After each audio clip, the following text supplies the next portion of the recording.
இயேசு கிறிஸ்துவின் நாமத்தில் கூடி வந்திருக்கிற எல்லா தெய்வ பிள்ளைகளையும் வாழ்த்துகிறேன், ஆசீர்வதிக்கிறேன், வரவேற்கிறேன். தெய்வ பிரசன்னத்தில், தெய்வ மகிமையில், தெய்வ சமூகத்தில் கூடி வந்திருக்கிற ஒருவரும் இன்றைக்கு வெறுமையாய் போகாமல் கர்த்தர் அவருடைய நன்மைகளினால நிரப்பி ஆசீர்வதித்து அனுப்புவாராக. எத்தனை பேர் அப்படி விசுவாசிக்கிறீர்கள்? ஹல்லேலூயா. கர்த்தரோ தம்மை தேடுகிறவர்களுக்கு நல்ல பலனை கொடுக்க அவர் ரொம்ப நல்லவராயிருக்கிறார். ஹல்லேலூயா. நீங்க அவரை தேடுகிறீர்கள், ஆண்டவர் தம்முடைய பொக்கிஷ சாலையில இருந்து நல்ல பலன்களை இன்றைக்கே உங்களுக்கு கொடுப்பாராக. தொடர்ந்து வேத பாடத்தை நம்ம கண்டினியூ பண்ண போகிறோம். ஆண்டவர் நம்மோடு கூட பேசுவாராக. என்ன கேட்கிறனோ, என்ன வார்த்தை ஆண்டவர் பேசுகிறாரோ அந்த வார்த்தையை நான் கனம் பண்ணுவேன் என்று சொல்லுங்க. ஹல்லேலூயா. என்ன பேசினாலும் சரி, ஆண்டவருடைய வார்த்தை நான் 100% உதாசீனப்படுத்தாமல் நான் கனம் பண்ணுவேன். அந்த வார்த்தைக்கு முன்பதாக என்னை தாழ்த்துவேன், என்னை அர்ப்பணிப்பேன், என்னை ஒப்பு கொடுப்பேன். எத்தனை பேர் அப்படி சொல்லுகிறீர்கள்? ஆண்டவர் என்ன பேசினால் அப்படியே ஒப்பு கொடுப்பேன். ஹல்லேலூயா. நான் நம்புகிறேன், ஆபிரகாமோடு கூட பேசினது போல அந்த கடினமாய் ஆண்டவர் நம்மோடு கூட பேச மாட்டார் என்று நான் நம்புகிறேன். எத்தனை பேர் அப்படி விசுவாசிக்கிறீர்கள்?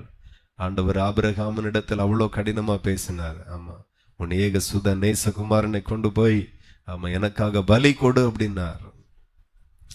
ஆனாலும் அந்த வார்த்தைக்கு முன்பதாக அப்படியே தன்னை சரண்டர் பண்ணி தன்னுடைய பிள்ளை அழைத்து கொண்டு போகிறான். ஆகவே ஆண்டவர் என்ன பேசுகிறாரோ அந்த வார்த்தை அப்படியே ஏற்றுக்கொள்வேன்.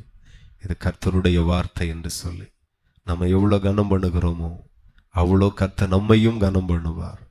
என்னை கனம் பண்ணுகிறவனை நான் கனம் பண்ணுவேன் என்று ஆண்டவர் சொல்லி இருக்கிறார். ஹல்லேலூயா. நீங்க எல்லாம் கர்த்தருடைய வார்த்தையை நல்லா கேட்பீர்கள், நல்லா ஏற்றுக்கொள்ளுவீர்கள், கை கொள்ளுவீர்கள் என்கிறதை ஆண்டவர் நம்பி இன்றைக்கு பேச போகிறார். ஹல்லேலூயா. தொடர்ந்து நீடிய பொறுமை என்கிற கனிகளை குறித்து நாம தியானித்து கொண்டு வருகிறோம். அப்போ முதல் நாள் பார்த்தோம் கர்த்தரிடத்தில் பொறுமையா இருக்கணும் அப்படின்னு பார்த்தோம். இன்றைக்கு பாடுகளில் பொறுமையா இருக்கணும் அப்படிங்கிற தலைப்பில் நாம் கவனம் செலுத்த போகிறோம். அதற்கு ஆதாரமாக வெளிப்படுத்தின விசேஷம் 2ஆம் அதிகாரம் 19வது வசனத்தை வாசிப்போம். வெளிப்படுத்தின விசேஷம் 2ஆம் அதிகாரம் 19வது வசனத்தை வாசிக்க கேட்போம். உன் கிரியைகளையும் உன் அன்பையும் உன் ஊழியத்தையும் உன் விசுவாசத்தையும் உன் பொறுமையையும் நீ முன்பு செய்த கிரியைகளிலேயும் பின்பு செய்த கிரியைகள் அதிகமாயிருக்கிறதையும் அறிந்திருக்கிறேன். ஹல்லேலூயா. தேவனுக்கு மகிமை உண்டாகட்டும். தியாத்ரா சபையை பார்த்து ஆண்டவர் பேசி கொண்டிருக்கிறார். கவனிங்க, ஆண்டவர் என்னெல்லாம் கவனிக்கிறார் என்கிறதை பார்க்கணும். எதை செய்தாலும் ஆண்டவர் கண்டுக்க மாட்டார் அப்படியெல்லாம் இல்லை. எதை செய்தாலும் ஆண்டவர் கவனிக்கிறார். கர்த்தருடைய கண்கள் பூமி எங்கும் உலாவிக் கொண்டிருக்கிறது. ஆகவே ஆண்டவர் அந்த சபையை பார்த்து சொல்லுகிறார், உன் கிரியைகளை நான் அறிந்திருக்கிறேன், உன் அன்பை நான் அறிந்திருக்கிறேன், உன் ஊழியத்தை நான் அறிந்திருக்கிறேன், உன் விசுவாசத்தை நான் அறிந்திருக்கிறேன், உன் பொறுமையை நான் அறிந்திருக்கிறேன். ஹல்லேலூயா. அவர் எல்லாவற்றையும் அறிந்திருக்கிற தேவனாயிருக்கிறார். நம்முடைய பொறுமையை கூட ஆண்டவர் ரொம்ப அறிந்திருக்கிறார். எந்த இடத்துலெல்லாம் நம்ம நீடிய பொறுமையா இருக்கிறோம் அதெல்லாம் ஆண்டவர் பார்க்கிறார்.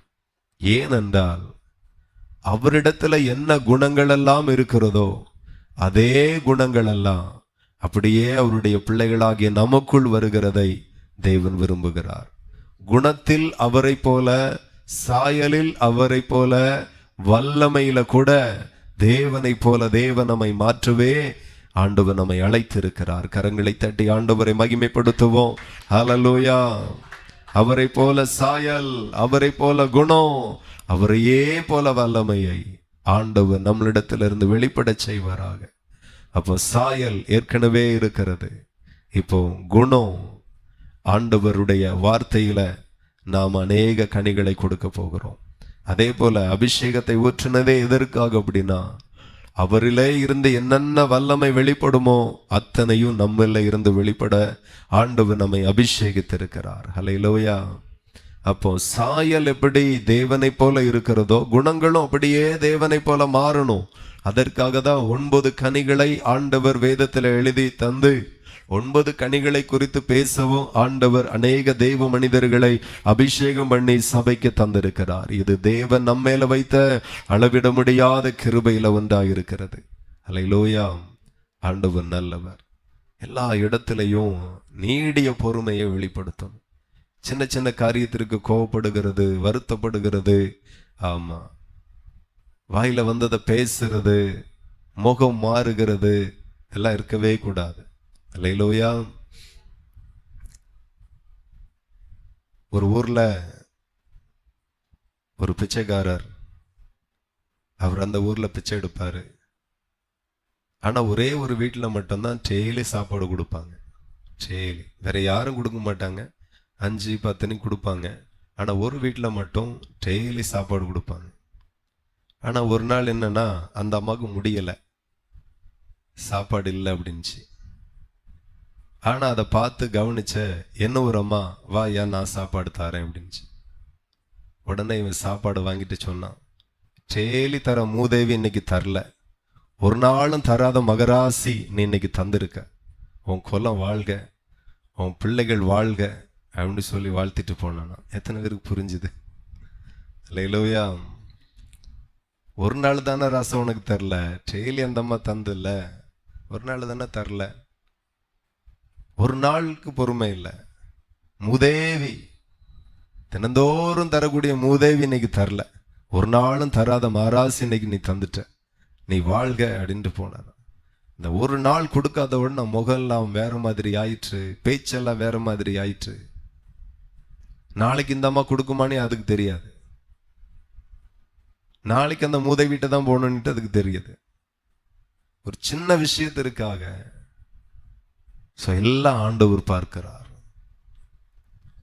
சின்ன காரியமோ பெரிய காரியமோ நம்ம வாழ்க்கையில என்ன நடந்தாலும் இயேசுவை நாம ரோல் மாடலா நமக்கு முன்பதாக வைக்கணும். நீங்க கவனித்தீர்களானால் இயேசு நீடிய பொறுமை உடையவர். தலையில கொட்டி பார்த்தாங்க, அமைதியா இருந்தார். கண்ணத்துல அரைந்து பார்த்தாங்க, அமைதியா இருந்தார். என்னெல்லாம் பேச முடியுமோ, ஏளனம் பண்ண முடியுமோ கண்ணெல்லாம் கட்டி, உன் தலையில இப்ப கொட்டுனது யார்? தீர்க்க தரிசனமா சொல்லு பார்க்கலாம். தீர்க்க தரிசனமா சொன்ன அவன் சின்ன வயசுல இருந்து இதுவரையிலும் அவன் செய்த பாவம், மனைவி செய்த பாவம், பிள்ளைகள் செய்த பாவம் எல்லாம் அப்படியே சொல்லக்கு என் தேவனுக்கு வல்லமை உண்டு. ஆனாலும் ஒரே ஒரு தீர்க்க தரிசனத்துல அந்த இடத்தை அதிர பண்ண அளவுக்கு ஆண்டவர் வல்லவராய் இருந்த போதிலும் அவனுக்கு முன்பதாக, அடிக்கிறவனுக்கு முன்பதாக வாய் திறவாத ஆட்டுக்குட்டியை போல அமைதியா இருந்தார். ஆமென். பேசாம இருந்தார். என்னமோ சொல்லிட்டு போ, பொறுமையா இருந்தார். தேவ சுத்த நிறைவேறட்டும், தேவ சுத்த நிறைவேறட்டும், என்னமோ சொல்லிரட்டும், இன்னும் பரவாயில்லை. ஏளனம் பண்ணணுமா பண்ணட்டும், திட்டணுமா திட்டட்டும், அசிங்கப்படுத்தணுமா அசிங்கப்படுத்தட்டும். ஆண்டவர் அமைதியா இருந்தார். நாம யாரை பார்க்கிறோம், யாரை பார்க்கணும், யாரை போல மாறணும் அப்படின்னா இயேசுவை போல மாறணும். அல்லேலூயா. இயேசு இந்த இடத்துல எல்லாம் நீடிய பொறுமை உடையவராய் இருந்திருக்கிறார். அப்படியே இந்த சபையையும் ஆண்டவர் பார்க்கும்போது அந்த சபையில பொறுமை இருந்திருக்கிறது. ஆகவே ஆண்டவர் அந்த சபை பார்த்து சொல்லுகிறார், உன் கிரியைகளையும், உன் அன்பையும், உன் ஊழியத்தையும், உன் விசுவாசத்தையும், உன் பொறுமையையும் நீ முன்பு செய்த கிரியைகளிலேயும் பின்பு செய்த கிரியைகள் அதிகமாய் இருக்கிறதையும் அறிந்திருக்கிறேன். அல்லேலூயா. ஆமா, யாருக்கு உங்களை அறிகிற அறிவு இருக்கிறதோ இல்லையோ படைத்தவர் உங்களை நன்றாய் அறிந்திருக்கிறார். எத்தனை பேர் நம்புகிறீர்கள்? படைத்த ஆண்டவர் உங்களை நன்றாய் அறிந்திருக்கிறார். அப்ப ஆண்டவர் ஒவ்வொரு நாளும் நம்முடைய விசுவாசத்தை கவனிக்கிறார். எந்த அளவுக்கு விசுவாசம் இருக்கிறது, எந்த அளவுக்கு அன்பு இருக்கிறது, எந்த அளவுக்கு பொறுமை இருக்கிறது, எல்லாவற்றையும் ஆண்டவர் கவனிக்கிறார். நம்முடைய பாடுகளை மாத்திரம் அவர் கவனிக்கல, நம்முடைய வியாதியை மாத்திரம் அவர் பார்க்கல, நம்முடைய கண்ணீரை மாத்திரம் அவர் பார்க்கல, நம்முடைய குணங்களையும் ஆண்டவர் கவனிக்கிறார். அல்லேலூயா. ஆமா, ஆகார் அழும்போது, பிள்ளை அழும்போது கண்ணீரை மாத்திரம் பார்க்கிறவர் அல்ல, குணங்களையும் பார்க்கிற தேவனாய் இருக்கிறார். குணங்கள் சரியாயிருந்தால் நாம் கண்ணீர் வடிக்கும் போது அவர் துடைக்கிற தேவனாய் இருப்பார். நாம் வேதனைப்பட்டு அழும்போது அவர் ஆறுதல் படுத்துகிறவராயிருப்பார். அல்லேலூயா. நீடிய பொறுமை ரொம்ப தேவை. பொறுமையாயிருங்க, அது நல்லது. இயேசு அப்படியே இந்த பூமியில வாழ்ந்தார். என்னென்ன பேசணுமோ, என்னென்ன திட்டணுமோ, என்னென்ன அவமானப்படுத்த முடியுமோ, இப்படியெல்லாம் கேவலப்படுத்த முடியுமோ, எவ்வளோ மனசுல ஒரு இது இருந்தா அப்படியே தேவகுமாரன் மனுஷகுமாரனாக இயேசு கிறிஸ்துனுடைய சிரசுல ஒரு முள்முடி அப்படியே பின்னி அவருக்கு ஒரு கிரீடமா வச்சு அலங்கோலப்படுத்தி அவரை பார்த்திருப்பாங்க. அல்லேலூயா. கொஞ்சம் யோசித்து பாருங்க, எவ்வளோ மனசுல ஒரு வைராக்கியம், ஒரு திமிரு இருந்தால் முள்முடி அப்படியே கிரீடம் போல சுத்தி அவருக்கு தலையில வச்சு அடிக்கிறாங்க. எவ்வளவு அசிங்கப்படுத்தி பார்க்கணுமோ பார்த்தார்கள், எவ்வளவு கேவலப்படுத்தி பார்க்கணுமோ பார்த்தார்கள், எவ்வளவு காயப்படுத்தி பார்க்க முடியுமோ பார்த்தார்கள், எவ்வளவு பேசி பார்க்க முடியுமோ பார்த்தார்கள், எவ்வளவு குற்றப்படுத்தி பார்க்க முடியுமோ பார்த்தார்கள். அத்தனையிலையும் அவர் பொறுமையா இருந்து இன்னும் ஒரு படி மேல போய் சிலுவையில பிதாவினிடத்துல சொல்லுகிறார், பிதாவே இவர்கள் செய்கிறதை மன்னியும், தாங்கள் செய்கிறது இன்னதென்று சொல்லி அறியாம செய்கிறாங்க, பிதாவே இவர்களுக்கு மன்னியும். அந்த இடத்திலையும் இயேசு அவர்களுக்காக ஜெபிக்கிறார், மன்னிங்க. நீடிய பொறுமை, இயேசு கிறிஸ்துவுக்குள்ளாய் இருந்த அந்த நீடிய பொறுமை நமக்குள்ளாகவும் வரணும், நமக்குள்ளாகவும் வரணும். அதை பரலோகத்தின் ஆண்டவர் ரொம்ப எதிர்பார்க்கிறார் நம்மளிடத்துல. நீங்க கவனித்தால் 2 பேதுரு 1 அதிகாரம்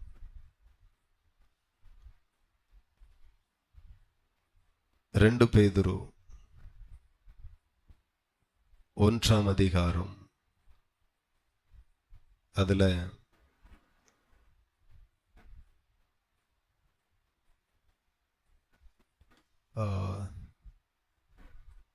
கர்த்தர் நல்லவர்.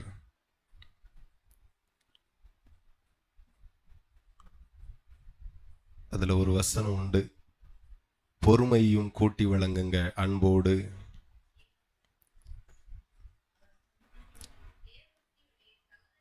ஏழாவது வசனம், தேவ பக்தியோட சகோதர சிநேகத்தையும்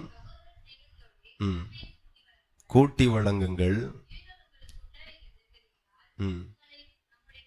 6வது வசனத்தை வாசித்தால் ஞானத்தோட இச்சை அடக்கத்தையும், இச்சை அடக்கத்தோட பொறுமையும், பொறுமையோட தேவ பக்தியையும், தேவ பக்தியோட சகோதர சிநேகத்தையும், சகோதர சிநேகத்தோட அன்பையும் கூட்டி வழங்குங்கள். அல்லேலூயா. அப்ப ஆண்டவர் என்ன சொல்லுகிறார் அப்படின்னா, எல்லாமே நாம கூட்டி வழங்க வேண்டும். என்ன கூட்டி வழங்கணும்? ஞானத்தோட இச்சை அடக்கம் அதிகமாயிருக்கணும், இச்சை அடக்கத்தோட பொறுமை அதிகமாயிருக்கணும், பொறுமையோட தேவ பக்தி அதிகமாயிருக்கணும், தேவ பக்தியோட சகோதர சிநேகம் அதிகமாயிருக்கணும், சகோதர சிநேகத்தோட அன்பையும் கூட்டி வழங்குங்கள் என்று ஆண்டவர் சொல்லுகிறார். பொறுமை அப்படின்னா அது அதிகமாய் கூட்டி வழங்கப்பட வேண்டிய ஒன்று என்று ஆண்டவர் சொல்லுகிறார்.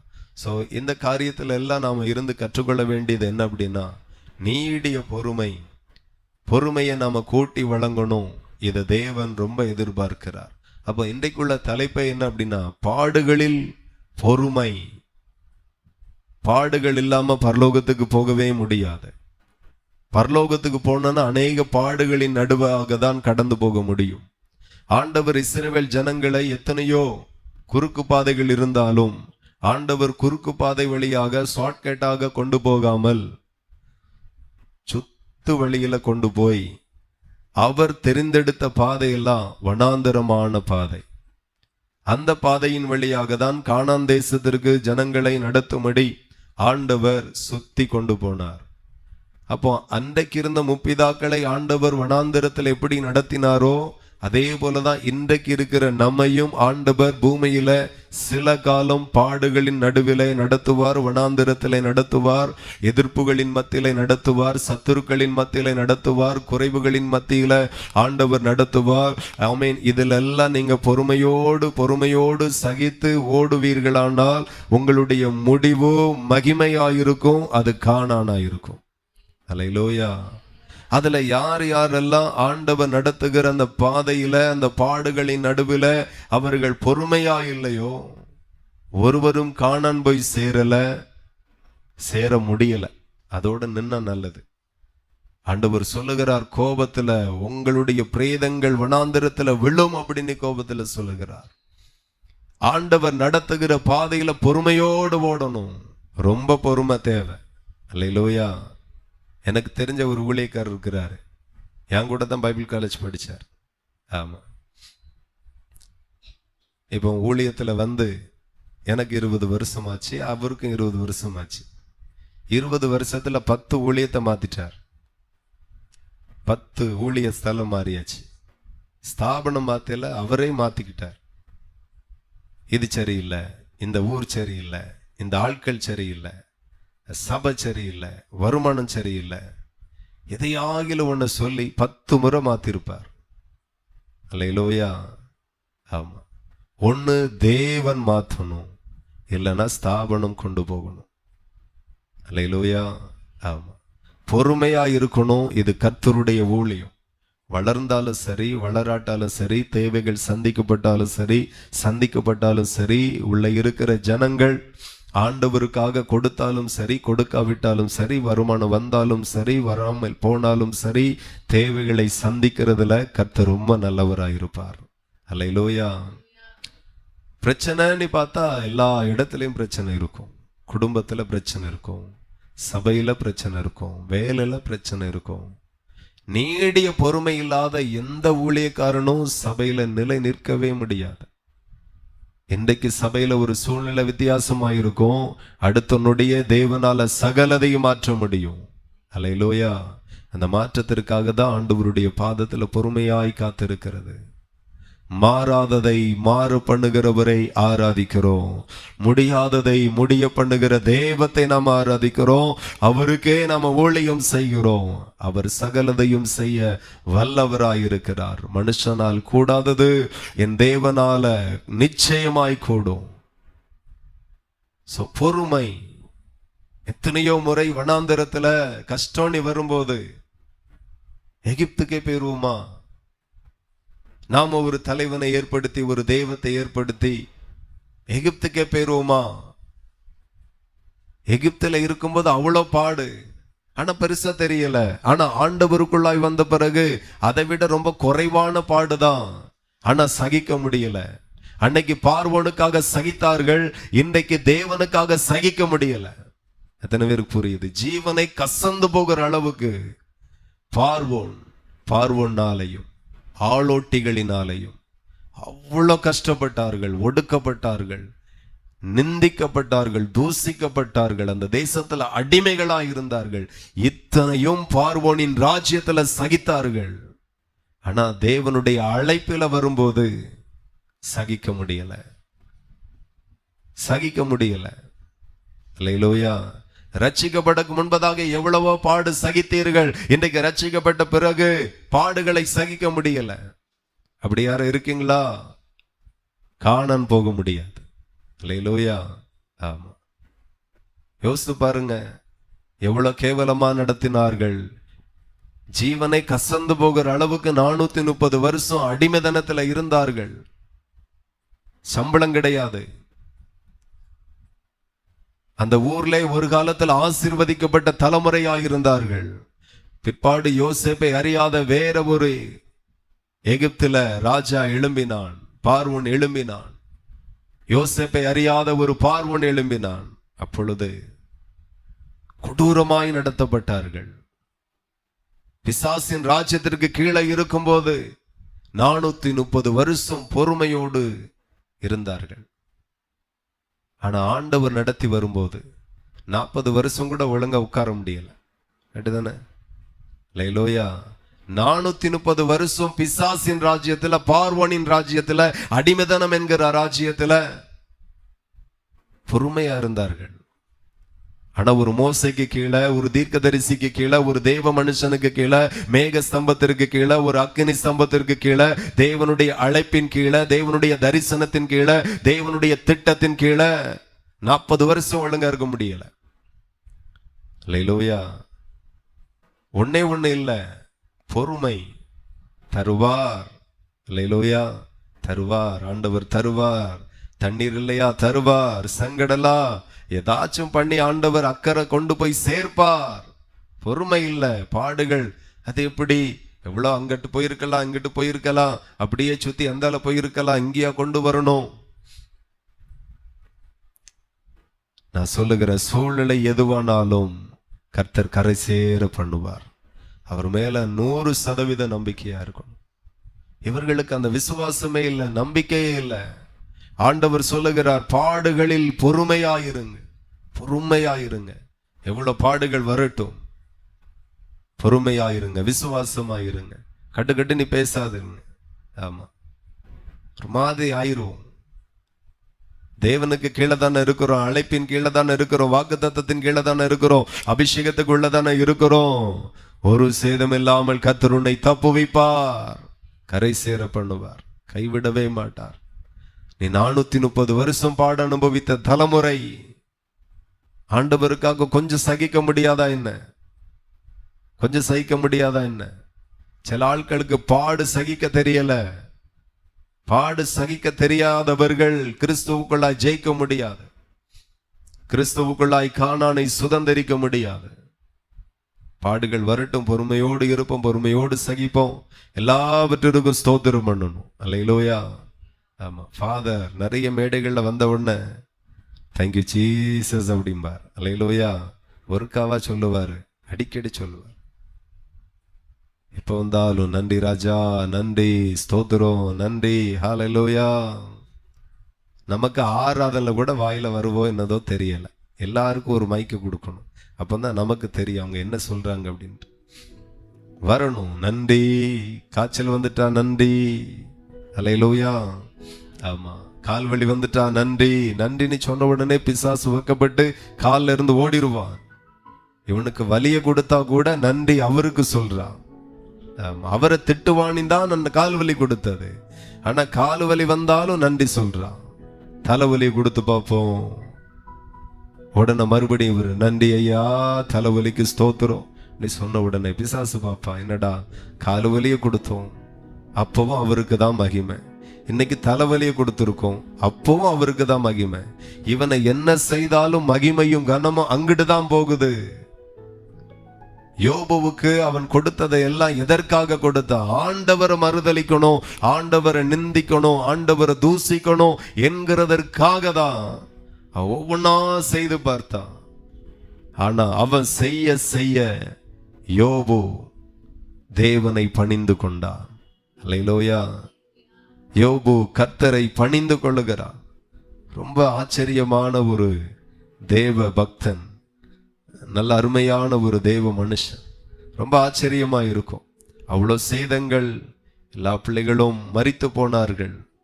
ஆனால் யோபு 1:20 நம்ம வாசிக்கிறோம். அதுல பாத்தீங்கன்னா ரொம்ப ஆச்சரியமா இருக்கும். வார்த்தை சொல்லுகிறது, பிள்ளைகள்லாம் செத்து போச்சு, இறந்த செய்தியை கேட்கிறான். கடினமான செய்தி, கடினமான பாதை எல்லாம் பார்க்கிறான். எல்லாம் கேட்டுட்டு என்ன தெரியுமா சொல்றான்? யோபு எழுந்திருக்கிறான். அல்லேலூயா. யாருக்கு முன்பதாக எழுந்திருக்கிறான்? தேவனுக்கு முன்பதாக தன் சால்வையை கிழிக்கிறான், தன் தலையை சிரைக்கிறான், தரையிலே விழுந்து ஆண்டவரை பணிகிறான். அல்லேலூயா.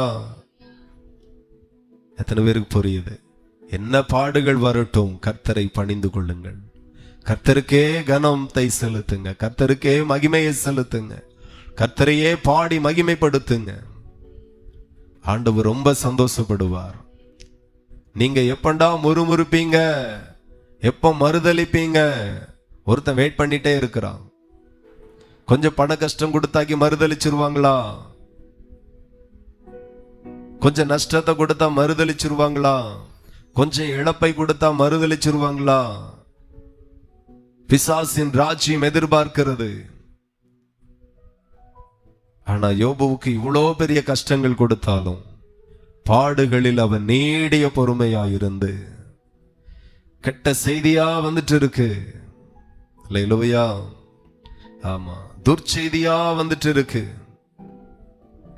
அத்தனையும் கேட்கிறான், அத்தனையும் கேட்டுக்கொண்டே இருக்கிறான். வரிசையா வருது. எல்லாத்தையும் கேட்டு முடிச்சிட்டு தேவனுக்கு முன்பதாக எழுந்து நின்று தன் வஸ்திரத்தை கிழித்து தன் தலையை சிரைத்து தேவனை பணிந்து கொள்ளுகிறான். சும்மா பணிந்து கொள்ளல. நிறைய பேர் ஆராதிக்கும் போது நான் கவனிப்பேன், இன்னைக்கு இல்ல, பொதுவா நிறைய இடங்கள்ல ஆராதிக்கும் போது நிறைய பேரை கவனிப்பேன். சும்மா சும்மா, ஆமா, அல்லேலூயா, ஆராதனை சும்மா, பாடல் சும்மா, துதி சும்மா, ரொம்ப உணர்வு அந்த மாதிரியே பார்க்க முடியல சில சமயங்கள்ல சிலரை. ஆனா யோபு உணர்ந்து தேவனுக்கு முன்பதாக தரையிலே விழுந்து பணிந்து உண்மையாய் தேவனுக்கு முன்பதாக சொல்லுகிறார், நிர்வாணியாய் என் தாயின் கர்ப்பத்தில் இருந்து வந்தே நிர்வாணியாய் அவ்விடத்திற்கு திரும்புவேன். கர்த்தர் கொடுத்தார், கர்த்தர் எடுத்தார், கர்த்தருடைய நாமத்திற்கு ஸ்தோத்திரம் என்றார். அல்லேலூயா. ஒரு புலப்பம் இல்லை. ஆண்டவர் ஒரு இடத்திலையும் மறுதலிக்கல. ஆண்டவருடைய வசனம் சொல்லுகிறது 22, இவை எல்லாவற்றிலையும் யோபு பாவம் செய்யவில்லை. இது நடக்க முன்பதாகவும் யோபு பாவம் செய்யவில்லை, இது நடந்த பிற்பாடும் யோபு பாவம் செய்யவில்லை. எத்தனை பேருக்கு புரியுது? ஆமா, பாவமே செய்யல. பாவம்னா விக்கிரக ஆராதனை, வேசித்தனம், விபச்சாரம், களவு, கொலை, கொள்ளை, இதுதான் நமக்கு பாவனி தெரிகிறது. தேவனை மறுதலித்தாலே பாவம், ஆராதனை மறுதலித்தாலே பாவம், தேவனுக்கு செலுத்த வேண்டிய துதிகளை செலுத்தாம இருந்தாலே பாவம், முறுமுறுக்கிறது பாவம். எத்தனை பேர் இதெல்லாம் பாவம் நினைக்கிறீங்க? ஹல்லேலூயா.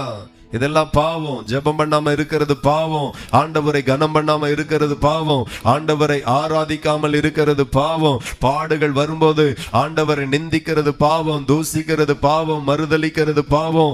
எவ்வளவு பாடுகள், எவ்வளவு வேதனைகள், எவ்வளவு பெரிய பெரிய இழப்புகள் யோபுக்கு வந்த போதிலும் ஆண்டவருடைய வார்த்தை யோபுவை பார்த்து சொல்லுகிறது, இவை எல்லாவற்றிலையும் யோபு பாவம் செய்யவும் இல்லை, தேவனை பற்றி குறை சொல்லவும் இல்லை என்று சொல்லி தேவனே அவனுக்கு சாட்சி கொடுக்கிறார்.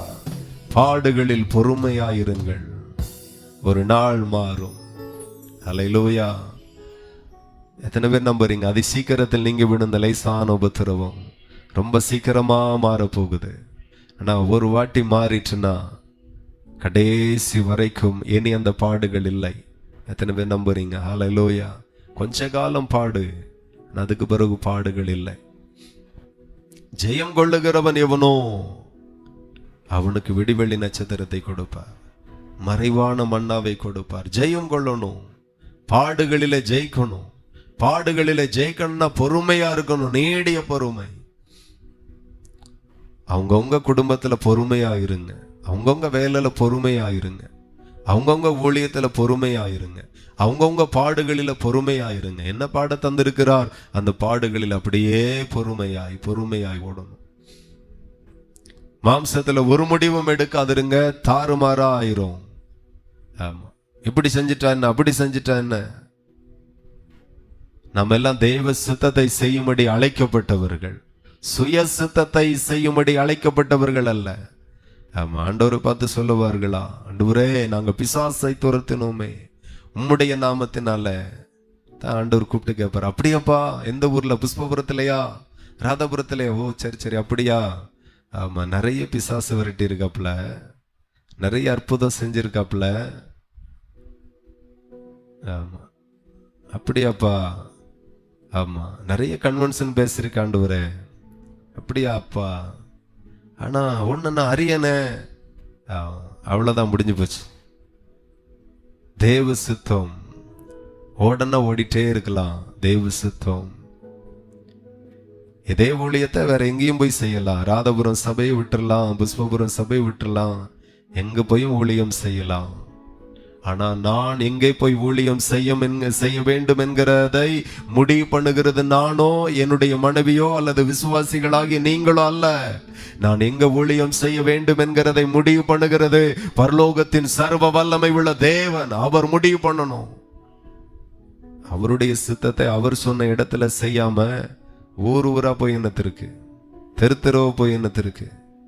ஹல்லேலூயா. யாருக்கு தேவை இந்த ஊழியம்? நிறைய பேர் ஊழியத்தை பார்த்தாச்சு.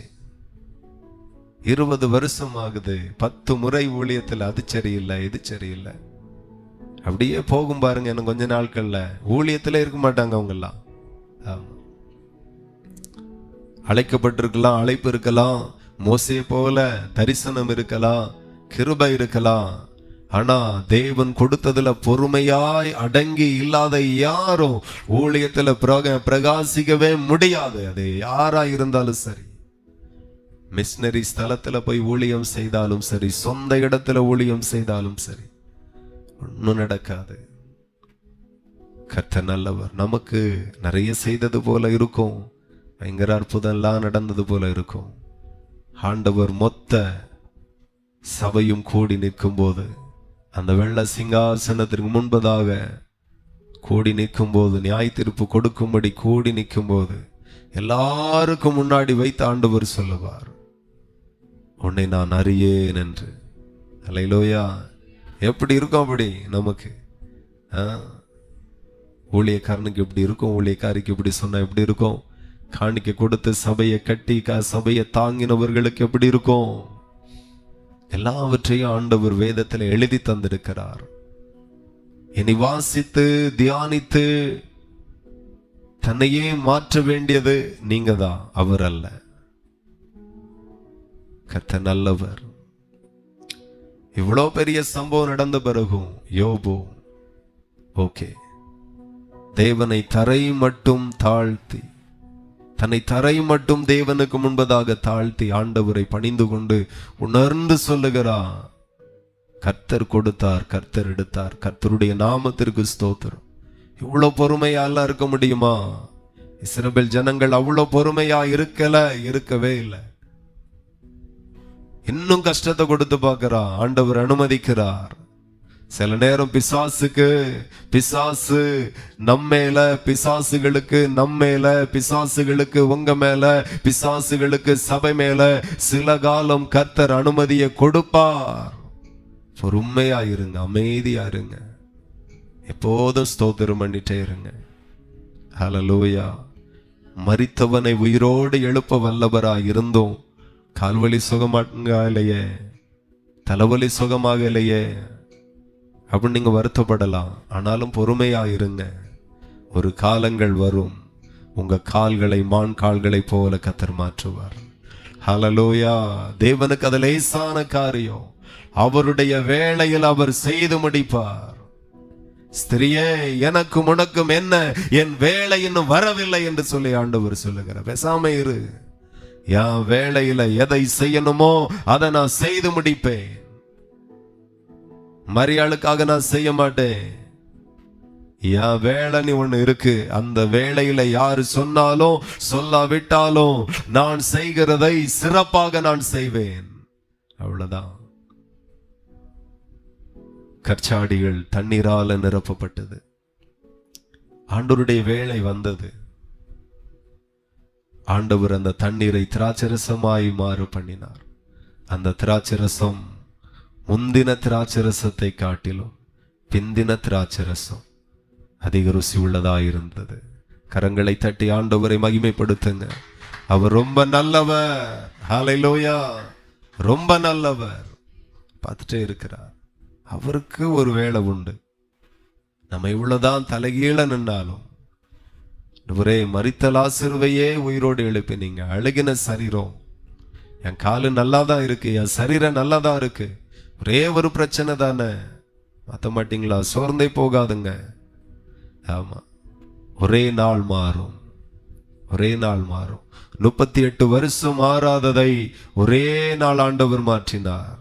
ஓய்வு நாளிலே ஆண்டவர் மாற்றினார். ஹல்லேலூயா.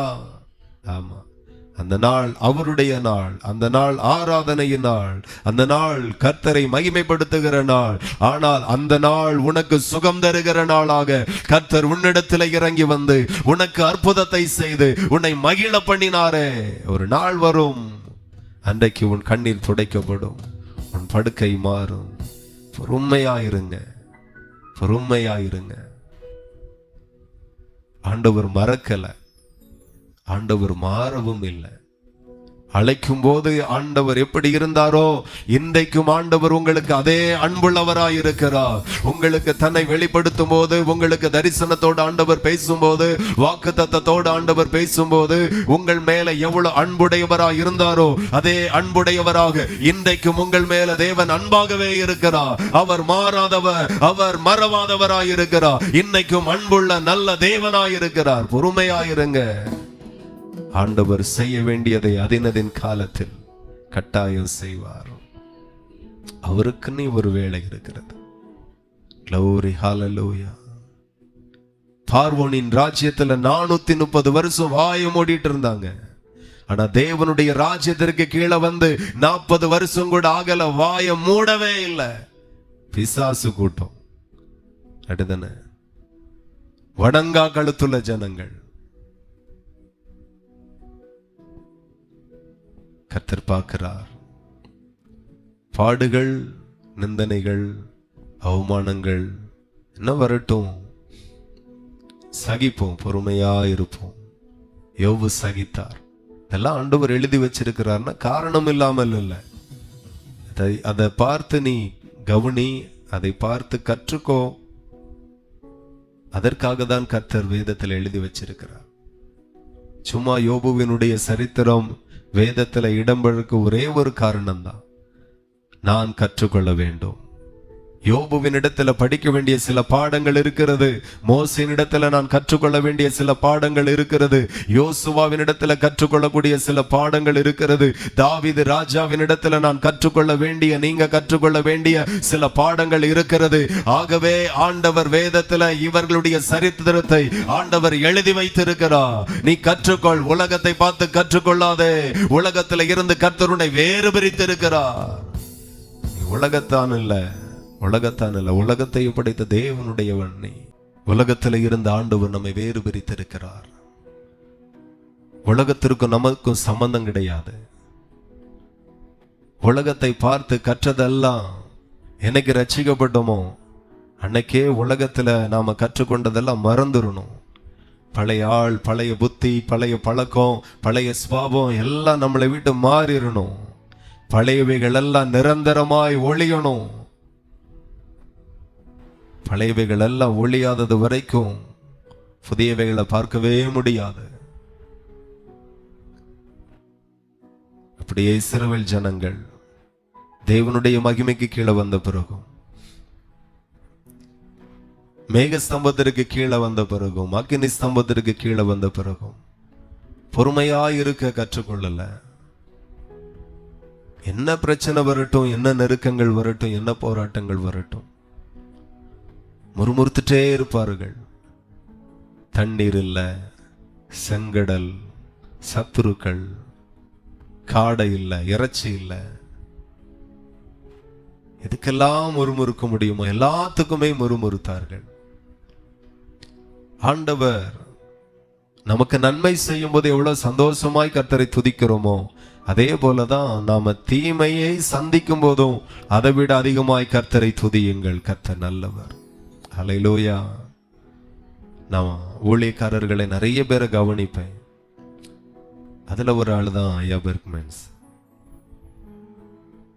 நிறைய ஊழியங்களில, மேடைகள்ல, நம்ம எல்லாம் சில மேடைகள்ல போகும்போதே ஏண்டா இன்னைக்கு டேட்டு கொடுத்தோம், மனசே சரியில்லை, வீட்டுல அழகா படுத்து தூங்கி இருக்கலாம், தெரியாம டேட்டு கொடுத்து இங்க வந்து மாட்டிக்கிட்டோங்கிற மாதிரி ஒரு பாரத்தோட இருப்போம். உள்ள முறுமுறுப்பு, சரி செய்து தானே ஆகணும், வேற என்ன செய்ய அப்படிங்கிற மாதிரி ஒரு மனநிலை போய் ஸ்டேஜில் நிற்போம். உண்மையில சொல்றேன், இதெல்லாம் பிராக்டிக்கலா வந்திருக்கு. ஏண்டா இன்னைக்கு டேட்டு கொடுத்தோம், தெரியாமலாம் கொடுத்துட்டோம். நம்ம சபையில இருக்கிற பிரச்சனை போதாதா, நமக்கு இருக்கிற பாடு போதாதா, இங்க வேற வந்துட்டோமே, இன்னைக்கு மனசு வேற சரியில்லை, மன உளைச்சலா இருக்கு, மன அழுத்தமா இருக்கு, இங்க போய் என்னத்த சொல்ல அப்படின்ட்டே ஸ்டேஜ் ஏறின நாட்கள்லாம் நிறைய உண்டு. நான் அந்த மனுஷன் வயசான ஆளு, ஸ்டேஜில் ஏறும்போதே குதூகலம் கொண்டாட்டமே இயேசுவின் சன்னிதானத்தில், அல்லேலூயா, ஒரு குதூகலத்தோடு வருவார் ஸ்டேஜுக்கு. ஆமேன். ஆமா, அடுத்த வாரத்துல எல்லாருமே சபையில வரும்போதே அப்படியே சந்தோஷத்தோடு வரணும். ஆமேன். ஆமா, துக்க வீட்டுக்கு போற மாதிரி வரக்கூடாது, ஜெப வீட்டுக்கு வர மாதிரி வரணும். என் ஜெப வீட்டில் அவர்களை மகிழ பண்ணுவேன் என்று கர்த்தர் சொல்லி இருக்கிறார். நான் மகிழுகிற ஒரு மகிமையான தேவனுடைய வீடு இது. நிறைய பேருக்கு அந்த பிராக்டிக்கலாகவே வர மாட்டேங்குது. இந்த பாடுகளிலேயே நாம் அப்படியே இருந்திருந்தோம். மன உளைச்சல். கர்த்தர் எல்லாவற்றையும் பார்த்து கொள்ளுவாராம். எத்தனை பேர் அதை நம்புறீங்க? ஆமா, கர்த்தர் மேல் பாரத்தை வைத்து விடு. கலங்கி ஏன் தவிக்கிறாய்? கலங்கி தவிக்காதே, எல்லாம் அப்பா பார்த்துக்குவார். ஸ்தோத்திரம் பண்ணிட்டே இருங்க. ஆமா, பிசாசு பாடுகளை கொண்டு வரக்கு காரணமே என்னன்னா, அவர் ராஜ்யம் விரும்புகிறது நீங்க முறுமுறுக்கணும் அப்படின்னு, ஆனா அவர் ராஜ்யம் விரும்புகிறது நீங்க துதிக்கணும் என்று சொல்லி. நீங்க யாருடைய ராஜ்யத்தை பிரியப்படுத்த விரும்புகிறீர்கள்? பிசாசுனுடைய ராஜ்யத்தையா அல்லது தேவனுடைய ராஜ்யத்தையா? தேவனுடைய ராஜ்யத்தை நீங்க பிரியப்படுத்த வேண்டுமே ஆனால் நீங்க சந்திக்கிற பாடுகளில, நீங்க சந்திக்கிற பிரச்சனைகளில, நீங்க சந்திக்கிற நெருக்கங்களில, ஆமென், தேவன் மகிமைப்படும்படியா இந்த பாடுக்காய் ஸ்தோத்திரம், இந்த நெருக்கத்திற்காய் ஸ்தோத்திரம், இந்த கஷ்டத்திற்காய் ஸ்தோத்திரம், இந்த நிந்தனைகளுக்காய் ஸ்தோத்திரம் என்று ஆண்டவரை மகிமைப்படுத்துங்க, ஆண்டவரை பிரியப்படுத்துங்க. இல்லனா பிசாசின் ராஜ்யம் சந்தோஷப்பட வேண்டுமையானா நீங்க முறுமுறுக்கலாம். அது போதும். ஒண்ணு 40 வருஷமும் முறுமுறுப்பு தான். ஒருத்தரும் சுதந்திரிக்க முடியல. அதனால ஆண்டவர் சொல்லுகிறார், பாடுகளில பொறுமையாயிரு, பொறுமையாயிரு. வெளிப்படுத்தின விசேஷம் 3:10 நம்ம வாசித்தால், வெளிப்படுத்தின விசேஷம் 3ஆம் அதிகாரம் 10வது வசனம். என் பொறுமையை குறித்து சொல்லிய வசனத்தை நீ காத்து கொண்டபடியினால் பூமியில் குடியிருக்கிறவர்களை சோதிக்கும்படியாக. கொஞ்சம் மைக்கில் தான் வாசிங்களேன். ஹல்லேலூயா. சரி, ஆண்டவருடைய வசனத்தை 1 by 1 பார்ப்போம். எல்லாம் அடுத்த வாரம் பார்ப்போமா? நேராச்சு இல்லை, வீட்டுக்கு போண்டோமா? சரி, அப்போ ஆண்டவருடைய வார்த்தை சொல்லுது பாருங்க, என் பொறுமையை குறித்து சொல்லிய வசனத்தை நீ காத்து கொண்டபடியினால். அப்போ பொறுமையை குறித்து நிறைய இடத்துல ஆண்டவர் சொல்லி இருக்கிறார். ஆண்டவர் சொல்லுகிறார், நீ காத்து கொண்டா. யார் பொறுமையை குறித்து சொல்லப்பட்ட வசனத்தை காத்து கொண்டார்கள் என்கிற ரெக்கார்டை கர்த்தருடைய கரத்துல கர்த்தர் வைத்திருக்கிறார். யார் அந்த பொறுமையை குறித்து சொல்ல வசனங்களை மீறினால் என்கிற ரெக்கார்டும் அவருடைய இடது கரத்துல இருக்கிறது. ஆமென். ஆமா, யாரும் தப்ப முடியாது, ஆண்டவருடைய கரத்துல இருக்கிறது. ஞாபக புஸ்தகத்துல கர்த்தர் எழுதி வைத்திருக்கிறார். அப்ப ஆண்டவர் சொல்லுகிறார், என் பொறுமையை குறித்து சொல்லிய வசனத்தை நீ காத்து கொண்டபடியினால். எவ்வளவு காத்து நடந்திருக்கிறோம். நம்ம எல்லாரும் தேவனுக்கே கணக்கு கொடுக்க வேண்டியவர்கள். நான் போய் என் மனைவிக்கு கணக்கு கொடுக்க வேண்டியதில்லை, அவ வந்து என்னிடத்துல கணக்கு தர வேண்டியதில்லை. இந்த ஆவிக்குரிய கணக்கு தேவனுடைய சமூகத்துல நாம் ஒரு நாள் கொடுக்க போகிறோம். அப்ப ஆண்டவருடைய இருதயத்துல ஒண்ணு இருக்கிறது, என் பொறுமையை குறித்து சொல்லிய வசனத்தை நீ காத்து கொண்டபடியினால். எத்தனை இடத்துல நீ பொறுமையா இருந்தாய். சில ஆட்கள் எங்கேயும் பொறுமையா இருக்காது. மீன் கடையில போனா கூட சண்டை மீன்காரியோட. அல்லேலூயா. எனக்கு தெரிஞ்சு உலகத்துல யார்கிட்ட வேணாலும் சண்டை போட்டு ஜெயிக்கலாம், இந்த பார்ட்டியில்ட்ட சண்டை போட்டு ஜெயிக்கிறது கஷ்டம். மீன் வாங்கினாலும் 2 திட்டி விடும். எங்க ராதபுரத்துல இருக்கிற மீன் விற்கிறவங்க இருக்கிறாங்க. ஆமா, எவ்வளவு ரூபா வாங்க உங்களுக்கு தான் அப்படி பார்சலே பண்ணிரும். அதுக்கு பிறகு சொல்ல 250 ரூபா. நான் விலை தானே கேட்டேன், பார்சலே பண்ணி கொரியர்ல அனுப்பி விட்ருவோம் இருக்கு வீட்டுக்கு அப்படின்னா சொல்லும். பின்ன சும்மா தருவோம், அவ்வளோ சும்மா கிடைக்க நீ பை கொண்டு வந்தீங்களோ? நான் விலை தான் கேட்டேன், நீ எங்கேயோ விட்டா கேஸ் கொடுத்துரும் ஹைகோர்ட்ல கொண்டு. ரொம்ப என்ன சில ஆள் இருக்கும், வாய் அடைக்கிற மாதிரி பேசிடும். அது எந்த காலேஜில் போய் படிச்சுட்டு வந்தோ தெரியல. முடிஞ்சா நமக்கும் 1 வருஷம் கோர்ஸ் எடுக்கலாம். எல்லா இடத்துலையும் சண்டை, மீன் கடையில் சண்டை, தெரு பைப்பில் சண்டை. இப்போ பரவாயில்ல, பஞ்சாயத்தில் நிறைய காசு ஒதுக்கி எதுக்கு தெருவு சண்டை, பைப்பு சண்டை, எல்லா வீட்டுக்கும் ஒவ்வொரு கனெக்ஷன் இப்போ எங்கள் ஊரில் கொடுத்துட்டு இருக்கிறாங்க. அல்லேலூயா. இனி தெரு சண்டை இல்லை, எல்லா வீட்டுக்கும் தனித்தனி பைப்பு. யாரும் தெருவுக்கு வராண்டாம், வீட்டிலே இருங்க. எல்லா இடத்துலையும் சண்டை, வீட்டுக்குள்ள சண்டை, வேலை செய்கிற இடத்துல சண்டை, பக்கத்து வீட்டில் சண்டை, அண்ணன் தம்பிக்குள்ள சண்டை. பொறுமை இல்லை. ஆண்டவர் பார்த்துட்டே இருக்கிறாரா? மீதி அடுத்த வரும் பார்ப்போம். தெய்வ சமூகத்தில் எல்லாரும் முழங்கள் படியிட்டு, கர்த்தர் நல்லவர். glory hallelujah. பாடுகளில் பொறுமையாயிருங்க, பாடுகளில் பொறுமையாயிருங்க. Thank you Jesus, hallelujah. யோபுவை குறித்து வசனம் சொல்லுகிறது, இவை எல்லாவற்றிலையும் யோபு பாவம் செய்யவே இல்லை. ஆண்டவர் அதெல்லாம் பார்க்கிறார், ஆண்டவர் அதெல்லாம் கவனிக்கிறார். என் பொறுமையை குறித்து சொல்லிய வசனத்தை நீ காத்து கொண்டபடியினால் பூமியில் குடியிருக்கிறவர்களை சோதிக்கும்படியாக பூச்சக்கரத்தின் மேலெங்கும் வரப்போகிற சோதனை காலத்திற்கு தப்பும்படி நான் உன்னை காப்பேன். நீ பொறுமையாயிருந்த ஒரு சோதனை காலம் இந்த பூமி முழுவதும் வரப்போகிறது. ஆனா பொறுமையா இருந்த பாரு, உன்னை நான் காப்பாற்றுவேன், உன்னை நான் தப்பு வைப்பேன். பொறுமை உள்ளவர்களை கர்த்தர் பாதுகாக்கிறார். நீங்க பொறுமையாயிருங்க. இயேசு கிறிஸ்துவும் பொறுமையாயிருந்தார். அசிங்கப்படுத்தினார்கள், அசிங்கமா பேசினார்கள், நிந்தித்தார்கள், தூசித்தார்கள், பொய் சாட்சி சொன்னார்கள், இல்லாததையும் பொல்லாததையும் பொய் சாட்சியாய் சொன்னார்கள். அமைதியாயிருந்தார். அவர்களுக்காக ஜெபித்தார். இயேசுவை போல உங்க குணங்களை மாற்றுங்க. Thank you Jesus, hallelujah. ஆண்டவரே, இன்னும் பேசுங்கப்பா, இன்னும் பேசுங்க. கற்றுக்கொள்ளுகிற ஒரு குழந்தைகளை போல தேவனுடைய சமூகத்தில் எங்களை தாழ்த்துகிறோம். கேட்டதை நாங்கள் ஒரு நாளும் மறக்காதபடி உடனே எங்க சரீரத்துல, எங்க வாழ்க்கையில, எங்க செயல்களில, எங்க சிந்தனைகளில, எங்க பேச்சுகளில, எங்க கிரியைகளில, எங்க வாழ்க்கையில நாங்கள் உடனே அதை செயல்படுத்தும்படி உன்னதமான தேவன் எங்களுக்கு உதவி செய்வீராக. உதவி செய்யுங்கப்பா. வந்திருக்கிற எல்லாரையும் ஆசீர்வதியும். அந்த செய்தியை தூரத்திலிருந்து கேட்கிறவர்கள், ஆன்லைன்ல கேட்கிற எல்லா குடும்பத்திற்காக ஸ்தோத்திரம். இந்த வார்த்தை சபையை மாத்திரமல்ல, தூரத்திலிருந்து கேட்கிற எல்லா குடும்பத்தையும் மாற்றட்டும். ஆசீர்வதிங்க. இயேசுவின் நாமத்தில் ஜெபிக்கிறோம். ஜெபங்களும் நல்ல பிதாவே. மேனாத்துமாவே கர்த்தரை ஸ்தோத்திரி.